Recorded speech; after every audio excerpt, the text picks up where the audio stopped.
about to head out of town, and I've got the back of my truck all set up. Oh man, we are living large, aren't we, girl?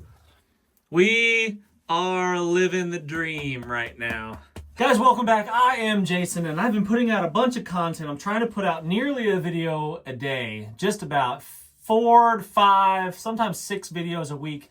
And every now and then I get writer's block. What I did, like any modern human, I asked artificial intelligence. So I said, hey AI, give me a few topics to talk about in a video today, and it gave me a whole bunch of topics. So I'm just gonna breeze through them all, and we're gonna discuss them all in not great depth, but I'm just gonna touch on each one of these topics, these survival preparedness concepts, and give you just my 2 cents on the subjects. So here we go. You stay warm. You're wet. You're wet in my bed. Guys, I'm all packed up, geared up to head out of town in the back of my truck here. I was going to do a video outside, but the wind was it's brutally cold outside today. It was 18 degrees with a really strong wind gust, and it made it feel like it was 0 degrees, -1, I think is what it said.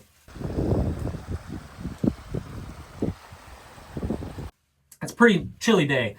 So I'm in the back of the truck hiding from the wind so you don't have to listen to the sound that's going on in the background, which is pretty irritating, I would have to say. A little bit echoey in here, but I think better than the wind. The first topic that artificial intelligence provided to me to discuss today was the ultimate bug out vehicle.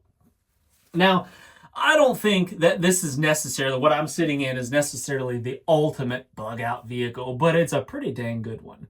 Not only is it a big heavy duty F350 that's 4-wheel drive, big tires, 33, 35 inch tires, I forget. Big tires on it. It's very capable of traveling across rough terrain, and I've tested it. I've traveled on some pretty rough patches of road and trails with it before. Places that it was definitely too tight for this truck to get into and out of safely. But it works. I can sleep in the back. I can carry all the stuff that I need in the storage compartments on the sides. I can haul whatever load that I want.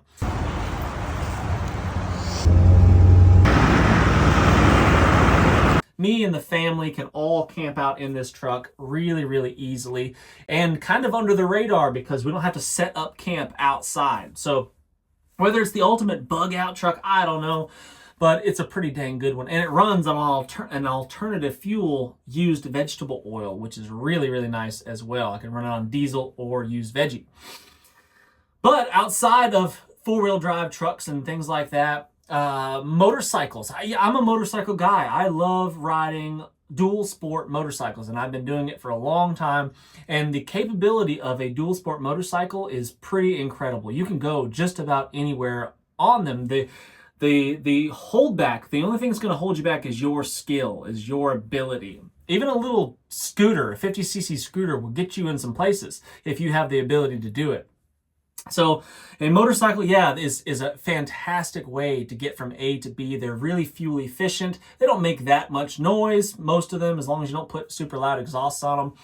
They are I mean, you can move them. You can go straight through the woods with them, drag them over top of logs, and like I said before, if you're skilled enough, you can go in some rugged places on a motorcycle with some all-terrain tires on it.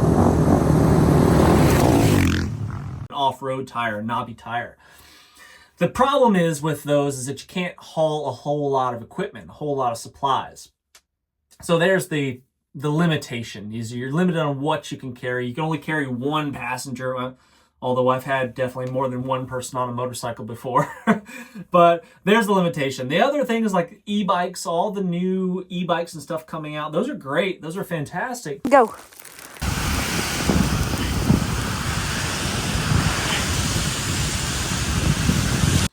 But they have their limitations as well, and typically the first thing that comes to mind is going to be range. You can't go as far as you can. Like my motorcycle, I can go 300 miles, give or take, on that thing without having to refuel. An e-bike, with pedaling, with helping it, only going 25 miles per hour at most, I'm going to be able to go at a maximum probably 100 miles. That's helping it and going at a much, much slower speed. Can't haul as much on them, of course, and passengers are just not really going to be a thing on those for the most part as well. But you could potentially solar charge them, and that is a pretty incredible resource right there. That's pretty cool. Can't solar recharge my motorcycle. Definitely not. You're going to need to stop. You need to find gas somewhere. And I've been in some places in the continental United States that are, it's few and far between gas fill-ups. Next topic is survival versus comfort. The more you carry, the more gear that you have, the more sleeping bags and pillows and sleep pads and extra warming layers and all that stuff, the more gear you carry, you will be extremely comfortable when you get to your camp, assuming you're on foot. If you're in a truck, all right, I get it. But let's say we're on foot. The more gear that you have, the more stuff that you carry, the more comfortable you potentially could be. You could carry more food and all the beverages and the things that you want. Yes, but you are going to suffer on the way there. Okay, depending on how far you're going, depending on the type of terrain you're walking through, you could really suffer if you decide to bring everything but the kitchen sink. So for that reason, I'm typically a pretty ultralight, minimalist kind of guy. I don't necessarily carry the most ultralight gear, like ultralight backpacking type gear, but I just don't carry much.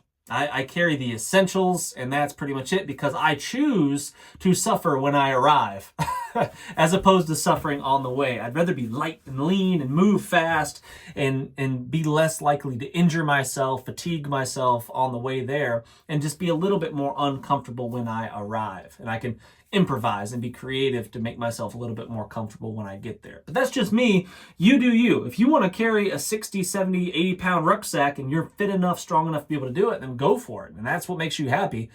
Look, do what you want. I don't care. I'm just saying I prefer to suffer a little bit more upon arrival than suffering on the way. You're going to suffer either way, generally speaking, if you're out in the wild somewhere, if you're outdoors and the weather gets nasty. But you just got to decide which one you want. It's a balance. It's a balancing act. That's what I'm trying to say. Number 3 on our list today of possible topics to discuss is survival fitness. I preach this all the time because I think it's one of the most, if not the most underrated, undervalued aspect of people's preparations, is that they're just not physically capable of taking care of the business. They're not physically able to climb the hill, to push the truck off the side of the road. You're not physically able to do what is required of you if a survival scenario presents itself. I want to be as fit as I possibly can. I want to be as well-rounded as I possibly can. I don't want to be the best at any particular task or activity. I want to be like the average athlete at all of them. I don't want to be the best marathoner. I don't want to be the best sprinter. I want to be somewhere in the middle. And I think that lends itself to being more versatile, more capable in a survival scenario. And I've recently actually started a fitness channel. So it's a totally separate channel. It's called Fit On3. I'll put the link in the description and in the comment section if you want to subscribe to that channel. And that's what that channel is all about. It's just about fitness for survival, fitness for life. It's about training outdoors in no matter what the weather is, no excuses. In the clothes that I typically wear, I'm often seen running in my rubber boots because that's what I wore today. And there's no spandex or gym music or fancy equipment. None of that. It's just real, quick and dirty, usually 30 minutes or less fitness, and it is efficient. It is a way to train that is efficient, doesn't waste your time, and you can get it done. You can get elite levels of fitness in a very short period of time with very, very minimal equipment. Community versus the lone wolf is our next topic. Community versus the lone wolf, that's a big one. Here's my opinion on it. You need community. Human beings were not designed, we were not meant to survive on our own. We need people. It's just the way we were built. Eventually, you could be a lone wolf for a little bit. And there's a lot of people out there that have been successful with the lone wolf tactic for a little while. But eventually, you will need help. You will need supplies. You will need something from somebody else. And maybe it's just emotional support. You might just need to talk to somebody for a minute to make your mind reset and get back on track where it should be. But the lone wolf tactic, I think a lot of people give up on people because people are flawed. Me included. I've done a lot of wrong stuff.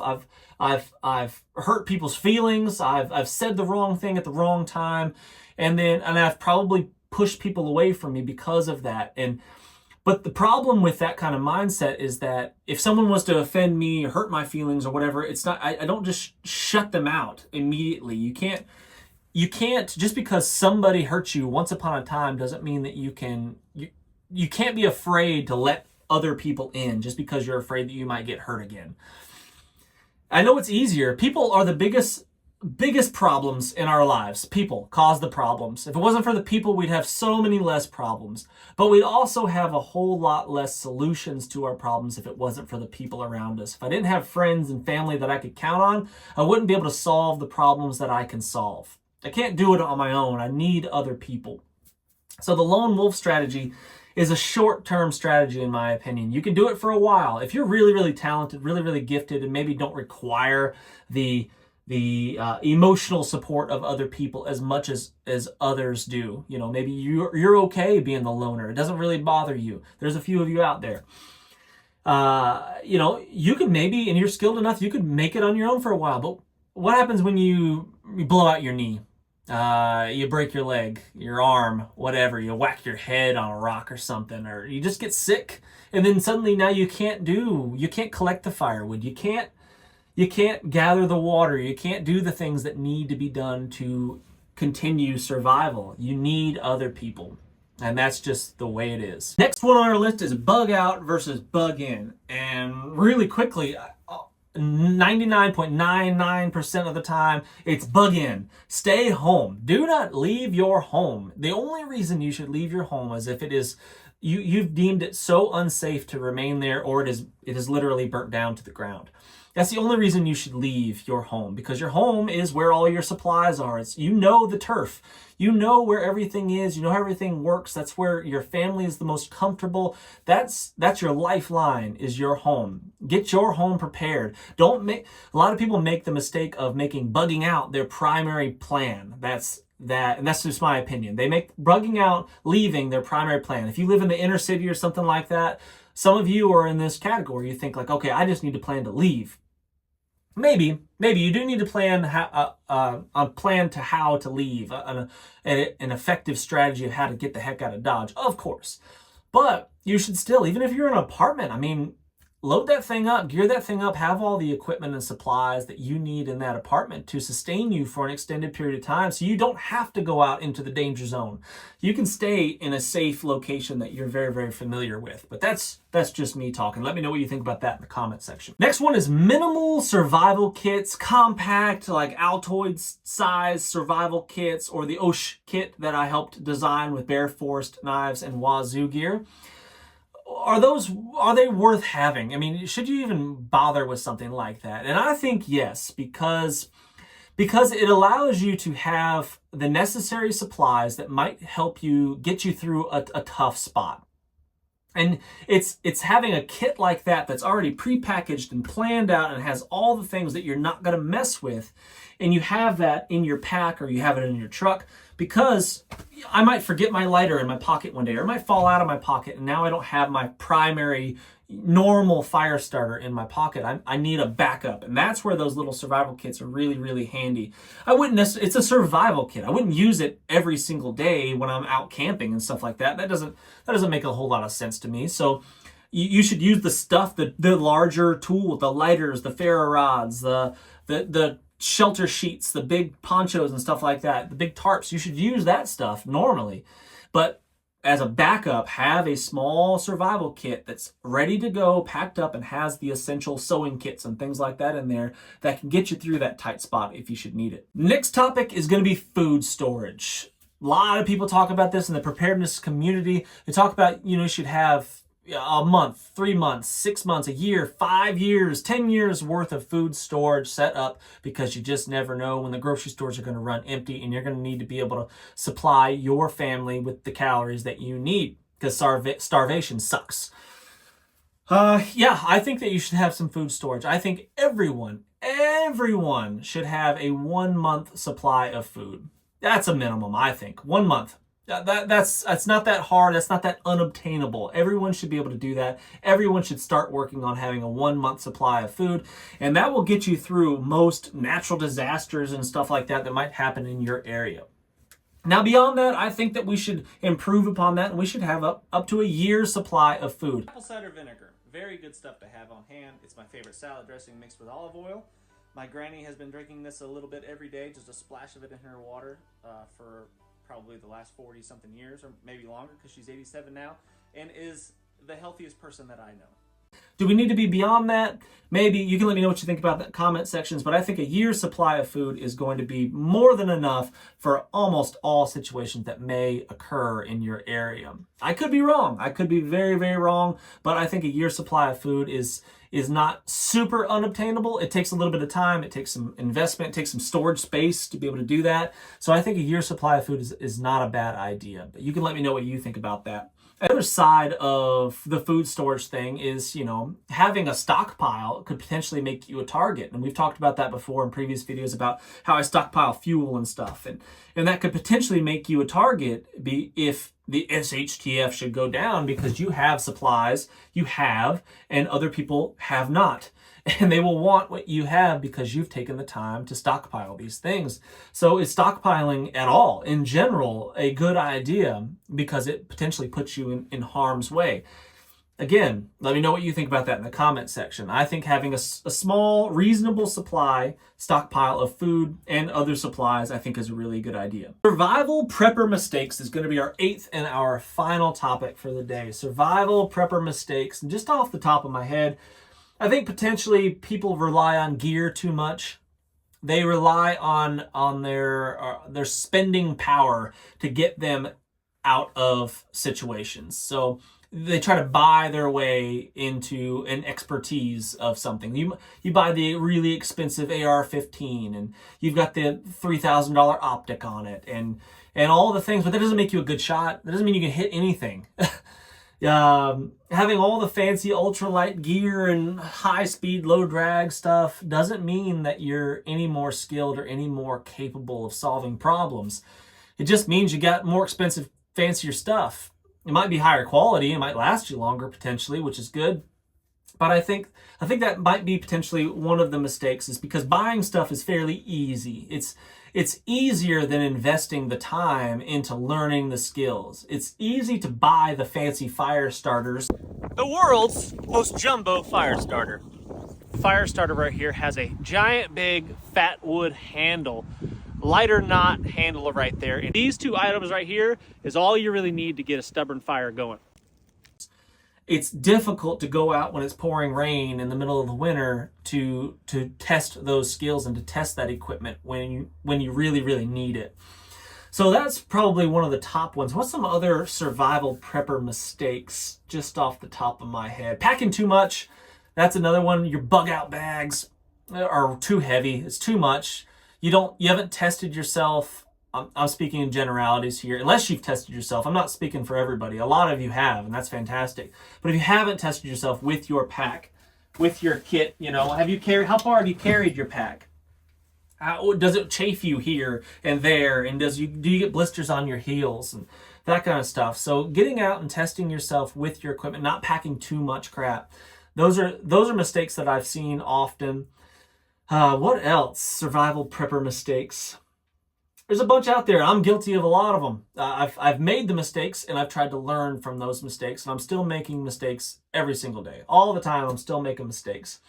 Number 8, survival prepper mistakes is leading back to community.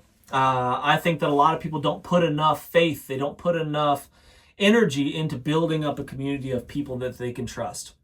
Can you trust anyone 100% all the time? I don't know. I don't think so. Just people are people. People will make mistakes. People will do dumb things. They'll do selfish things. And we can expect that. We can expect people to be flawed. You can expect me to be flawed. You can expect me to do the wrong things and say the wrong things. It's what I'm going to do because I'm a flawed human being. But we can't give up on people. That's a big mistake. We can't give up on people, shut everyone out, dig a hole, and then live in our bunker. We can't do that. At least I can't do that. I'm not going to do that, and I wouldn't suggest that you do it as well. Guys, I really do appreciate you watching this video. If you haven't already hit the thumbs up, please do so. Hit that thumbs up. It really helps a lot. Subscribe if you haven't done so already. Like I said, I'm pumping out lots of video content. I want you to hit that notifications bell so you don't miss out on all the new videos that are coming out. And until next time, friends, what's the worst that can happen? Let's just go on 3.